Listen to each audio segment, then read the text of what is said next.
Our next big step forward is a project that you will see developing in the next years. Yogacharya left a wealth of important material which will be organized into a library and museum. Naren and Lopa will tell us about some of the important books that will be on display in our future library.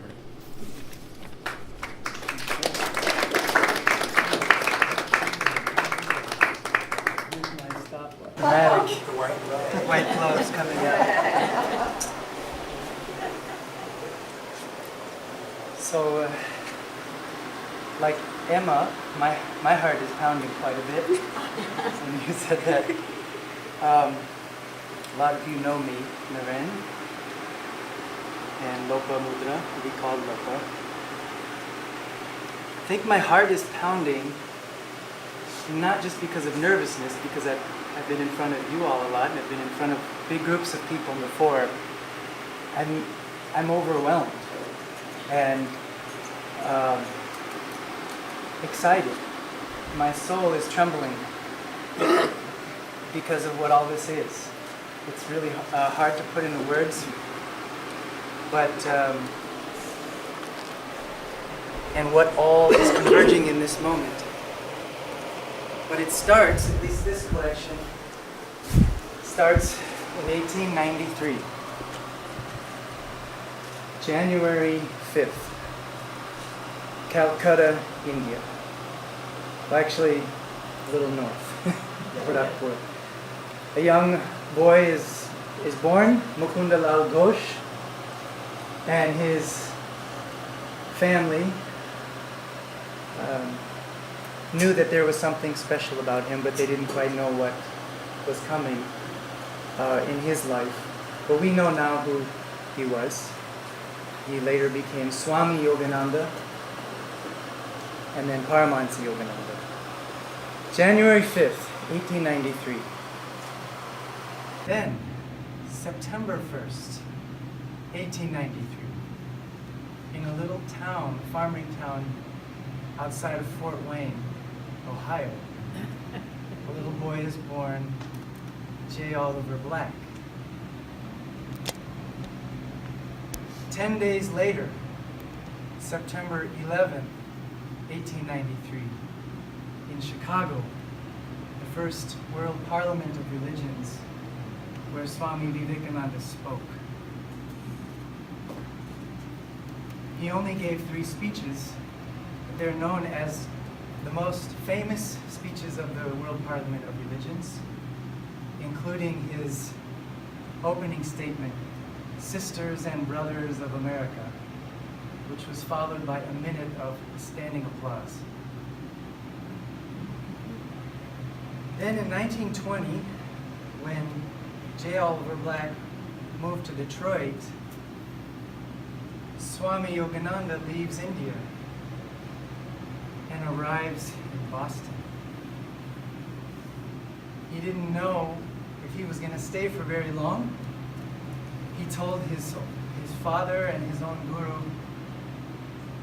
"I'll be back in a few years, at most, unless the Americans really want me."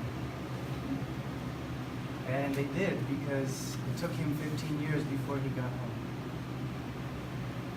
1932, so 12 years go by. Swami Yogananda is touring across the country.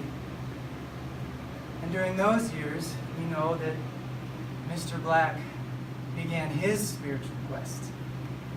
And how does a man growing up in the Midwest in the early 1900s find the gems of India?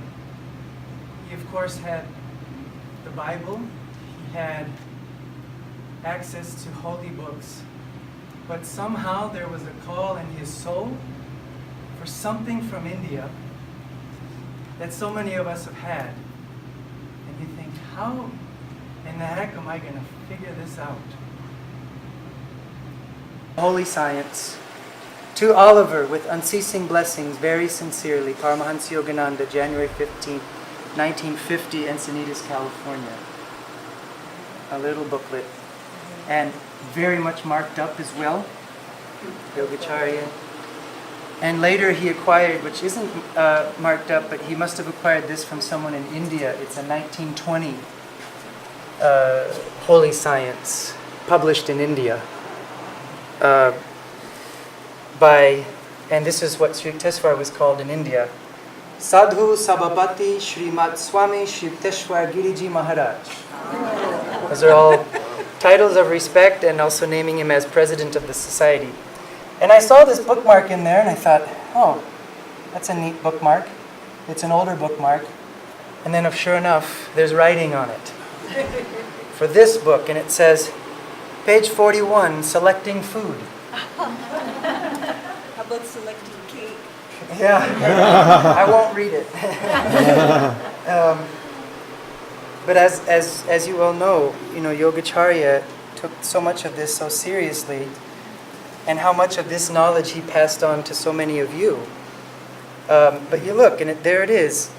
In page 41, you go right to page 41, and it's Sri Yukteswar's arguments in favor of vegetarianism, written in 1895, just in a very, very scientific way. Page 43,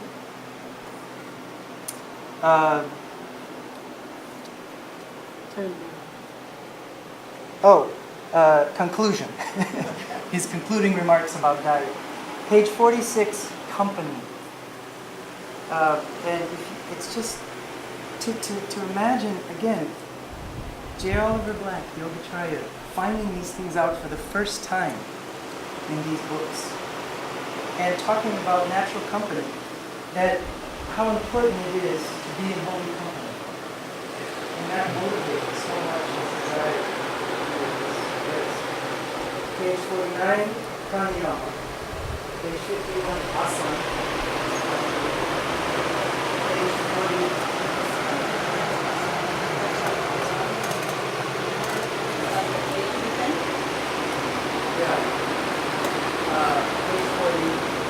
animal man, description about something. Anyway, it's just really, he dove into the book and really... Is that a first edition? Probably the first English edition, which he probably was given sometime later, not from Yogananda, but it does say here, 1920. So the first editions were in Bengali.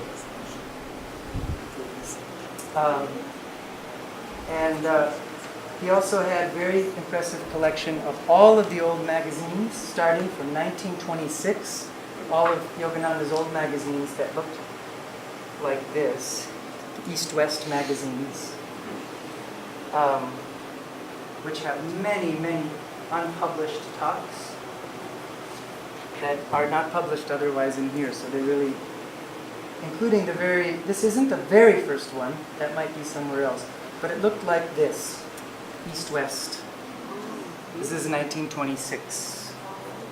And so Yogacharya, recognizing the value of these, got all of them and in mint condition, had them bound, and inscribed his name, J. Oliver Black, for his private collection. He continued his relationship with SRF over the years, even after Master's passing.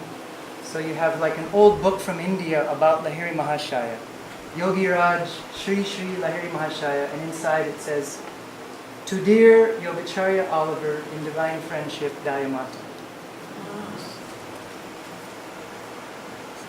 Because he met Master at the same time that she did. They considered one another to be spiritual brother and spiritual sister, not mother and son. And so you see it in the language. To dear Yogacharya Oliver, divine friendship, Dayamata. Whispers from Eternity, a newer version came out in 1958. To Yogacharya Oliver, with love in God and Guru, Tara. This was Tara Mata, one of the main editors of SRF. When this book came out in the 80s, to dear Yogacharya Oliver, divine friendship in our blessed Guru, Dayamata. So they're just sharing with him the new books that came out. This one in particular, when God Alone came out, it was a special book. And to dear Yogacharya Oliver, as her life was a divine inspiration to all who knew her, May Gyanamata's biography bring to mind anew the happy days when she and Gurudeva moved among us in the Hermitage in Encinitas. Divine Friendship and Love, Dayamata, 1984. You can sense and hear the love and the reminiscing that they shared. Remember when they walked among us in Encinitas when we were just, young, not even that young, but in that spirit you feel young around the great ones. Dave Chesney from House of Yoga got one of the Shiva lingams, one of the big ones.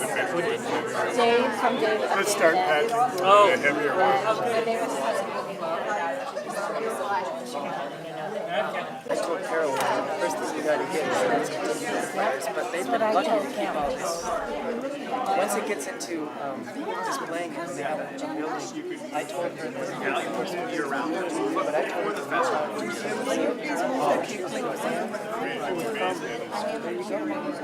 I know how to and have a couple of house power as well. And Dave here is the invisible drum. Master loved to have him down there.